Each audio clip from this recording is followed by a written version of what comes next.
السلام عليكم ورحمة الله تعالى وبركاته. مشاهدينا الكرام، مرحبا بكم في هذا الفيديو الجديد.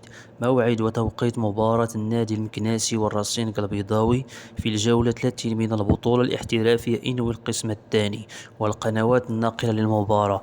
يحتل فريق النادي المكناسي المرتبة الأولى في ترتيب البطولة الاحترافية إنوي القسم الثاني برصيد 58 نقطة، ويحتل فريق الرصينق البيضاوي المرتبة الثالثة عشر برصيد 27 نقطة. وسيواجه فريق النادي المكناسي فريق الرصينق البيضاوي في الجولة 30 من البطولة الاحترافية إنوي القسم الثاني يوم السبت 15 يونيو 2024 في حدود الساعة 5 زوالا بالتوقيت المغربي على ملعب الأبجيكو بالدار البيضاء. ومن المنتظر نقل هذه المباراة على الصفحة الرسمية لفريق النادي المكناسي.